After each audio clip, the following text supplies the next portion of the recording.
You now stand at the heart of this world. Now, I require your honesty.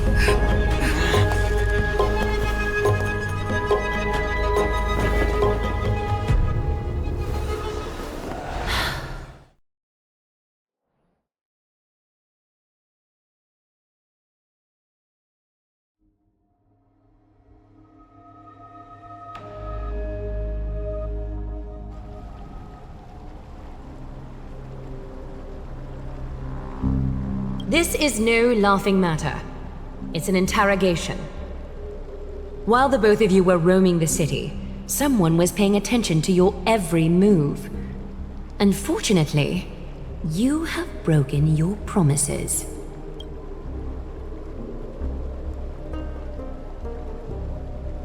The Holy City's fate is as fragile as thread. I must exercise prudence in order to eliminate sources of potential disaster. I will grant the both of you another chance to mend our broken trust.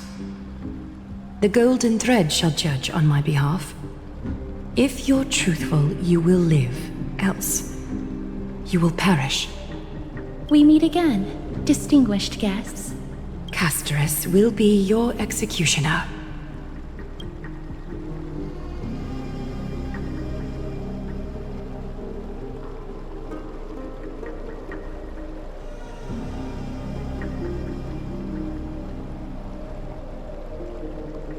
A reasonable request. It is indeed my oversight for failing to tell you everything in time.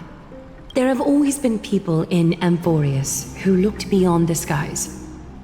Indeed, there used to be a usurper nation that spared no expense in constructing skyships with the desire to break through the blue sky and reach the stars. However, Aquila's divine punishment fell the instant the fleet of skyships took flight. An entire city-state, along with all of its subjects, was reduced to ash in that moment. It's not that Amphoreus is unwilling to head toward the stars. Yet, anyone who even thinks about breaching the firmament would undoubtedly infuriate the gods, causing this land of the living to burn, and an entire nation of mortals to perish. The Eye of Twilight is only one example of this. This is forbidden territory which can never be ventured into.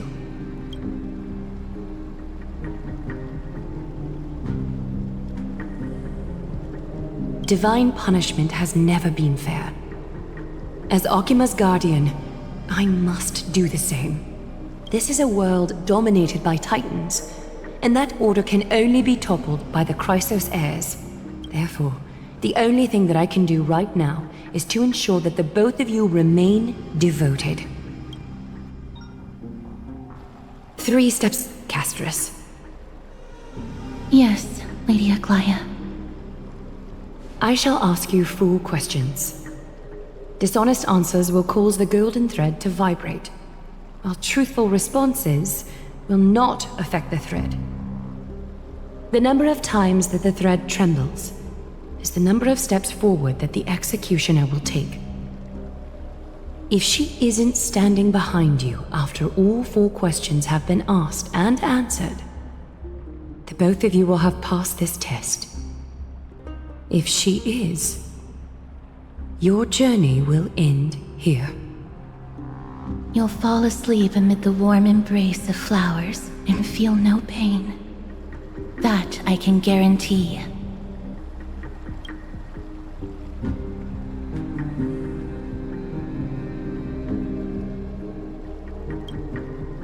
Well then, let us begin. Question 1. Outlanders, why have you come to Amphoreus?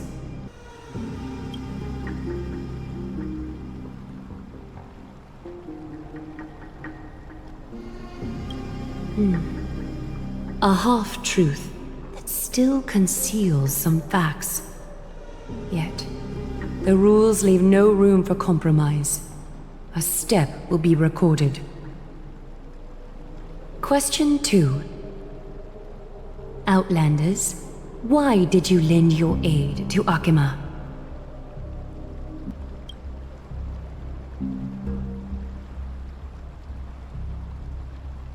No fluctuations detected. A step will not be recorded. Question 3. Outlanders, if the current situation changed dramatically, could you eventually point your blades at Akima and its citizens?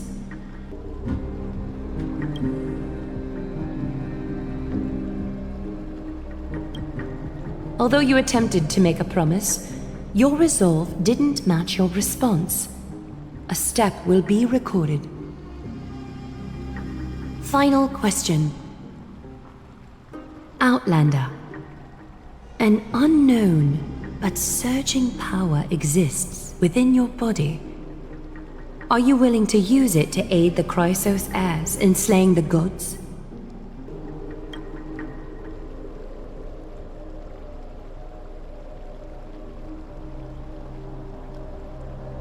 Such determination. It makes me wonder what secrets are hidden within you. A step will not be recorded.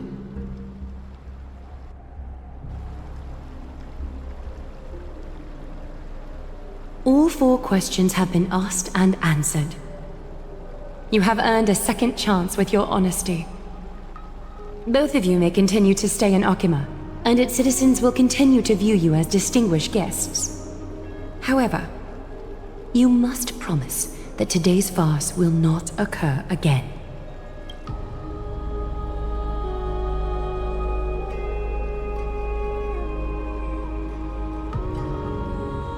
Regardless of your choice, the Chrysos heirs will continue to follow the path in the prophecy.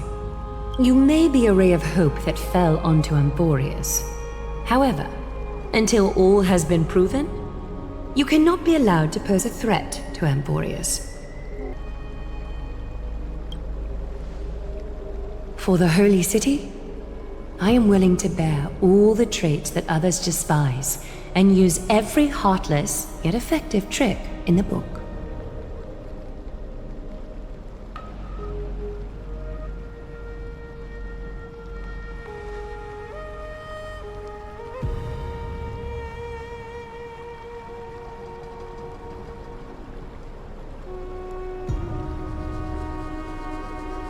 I respect your decision. Hold on! Please, wait a moment. Finan? Aglaya, as the first person to encounter them, I have some thoughts I would like to share regarding whether they can stay. Do speak your mind. When I first met them in the Abyss, I was wary of them as well, and never let my guard down throughout our journey back to the Holy City. However, during the battle to defend Akima, we fought side by side numerous times. The look in someone's eyes in moments of life and death never lies. And I was able to detect the conviction in their eyes back then. That's why I was willing to put my life in their hands. Please believe a warrior's intuition. At present, Akima is desperate for aid, and I am loath to lose 2 allies just like that. Isn't this what Miss Casterus believes as well? Yeah. I'm more willing to view death as a peaceful farewell than a punishment.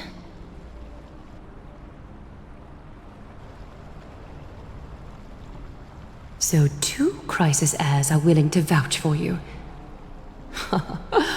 It seems my actions were too high-handed. Finan, will you fulfill your duty as host and look after our distinguished guests? Well, I'm not good at formalities. I'll do my best. Cass, next time, I hope you will express your thoughts openly. I will. Now, it's time to welcome the newcomers to the Vortex of Genesis. As you both have chosen to trust these Outlanders, ensure they are adequately informed about the mysteries concealed within. Sorry, should have gotten here earlier. Please, hear me out before you make up your mind.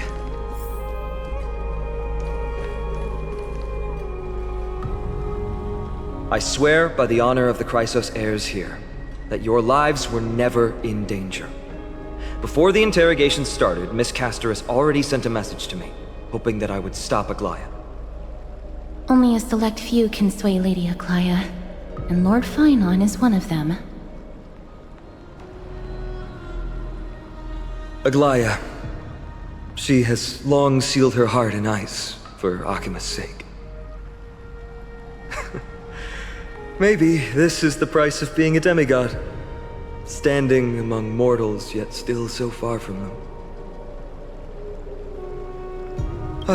One more thing to explain. Let's not worry about that for now. You'll soon find out that Amphoreus' deepest secrets are all hidden here. Well, first, kindly look upward. What you see right now is the astral zodiac of the Vortex of Genesis, divided into 12 parts that record the flame-chased journey of the Chrysos heirs. The 12 vacant signs symbolize the 12 titans of Amphoreus, while each illuminated constellation represents one core flame that mankind has restored to its rightful place.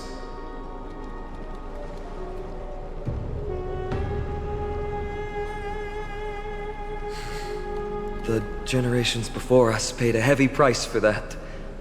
The journey of the Chrysos heirs once faced immense hurdles and made no progress for a very long time. It was Aglaya and Trebi who rallied the Chrysos heirs from all over the world once again, leading us to re-embark on this prophesized journey. And they are the only two demigods in the Holy City.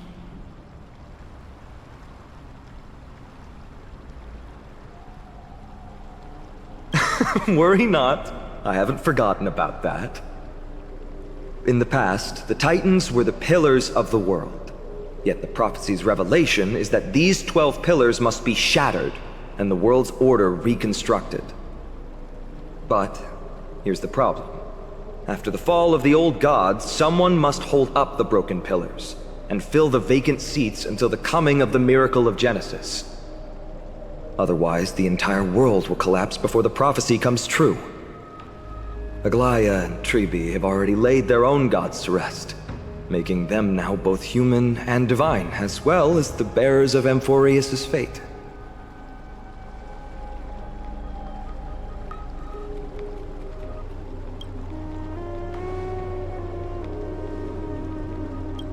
Bringing down the Titans, retrieving the core flames, and filling the vacant seats.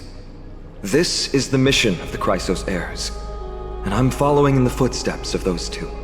Mission? When it comes to the 12 Titans, no words can describe them more vividly than the whispers within the constellations. Why not step forward and listen to them for yourselves?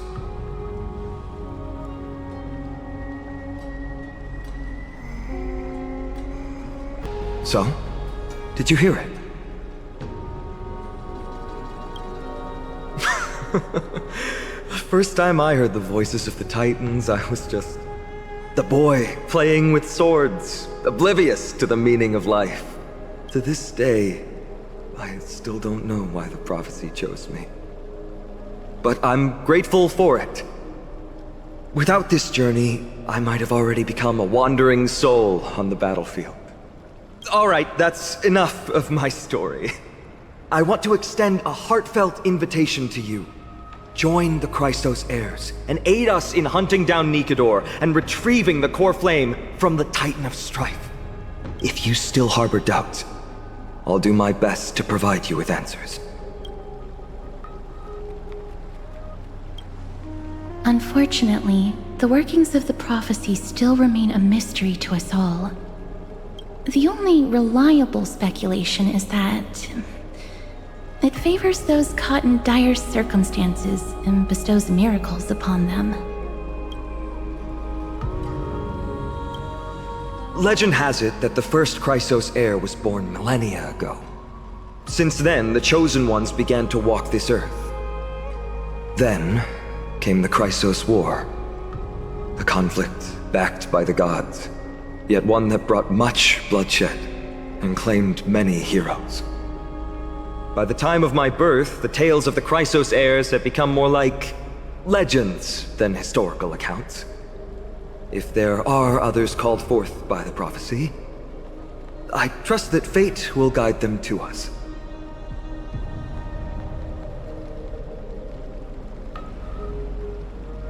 Armed with courage and unwavering resolve, our quest will begin as soon as Trian locates Castrum Kremnos. Without a doubt, it will be a momentous battle to the death. Prepare yourselves.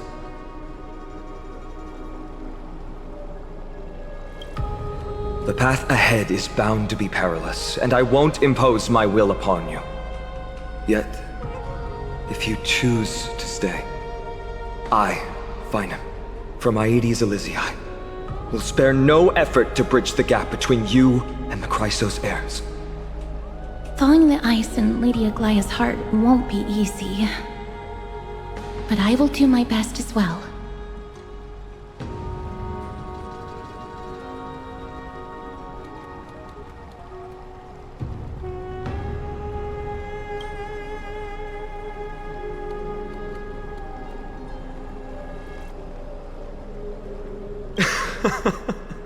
That's wonderful to hear.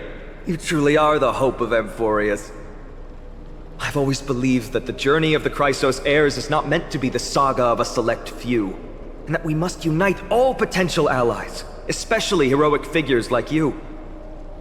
Once we triumph in the battle against Nikedor, that should dispel Aglaya's doubts. Lord Finon, our guests seem quite weary. Should we have them return to the bath chamber for some rest? My apologies, I got a bit carried away. It's been a long first day for you here on Amphoreus. Be sure to rest well in the bath chamber. I trust that Trian will have returned with news about Castrum Kremnos by the time the two of you are fully recharged.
Aggie, this campaign is going to turn out fine, right?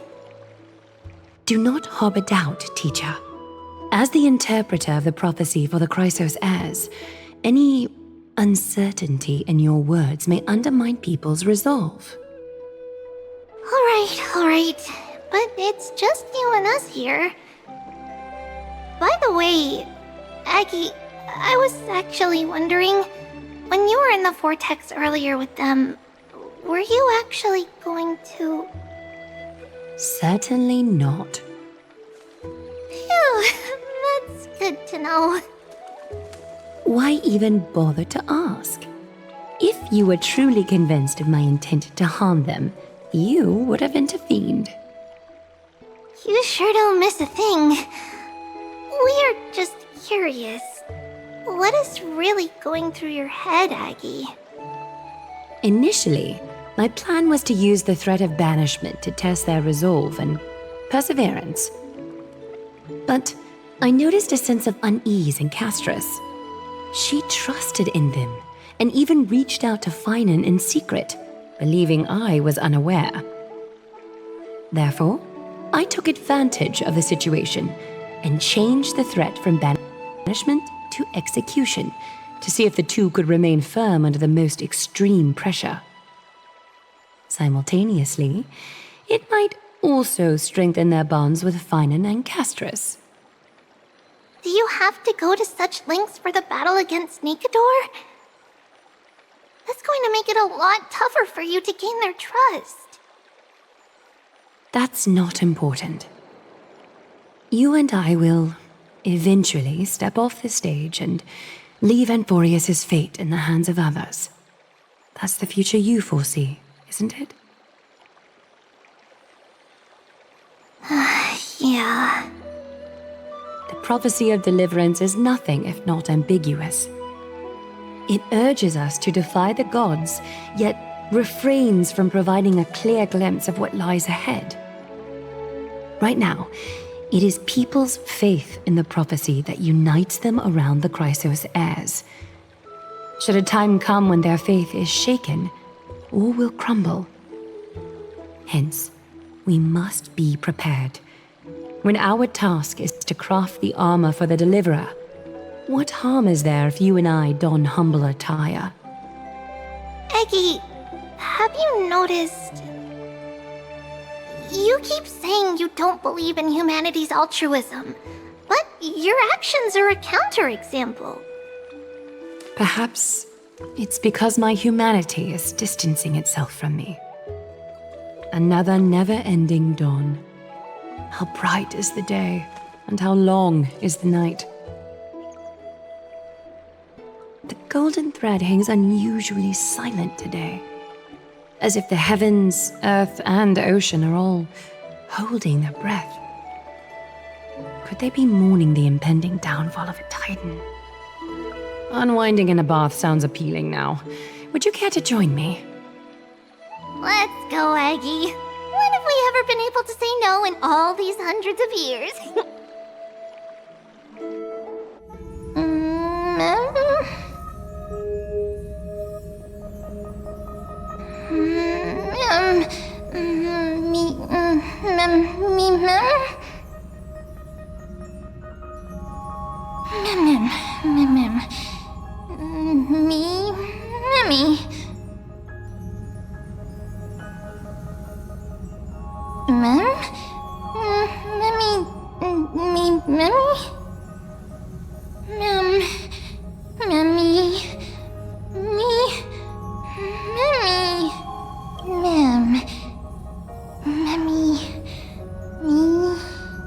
Memmy.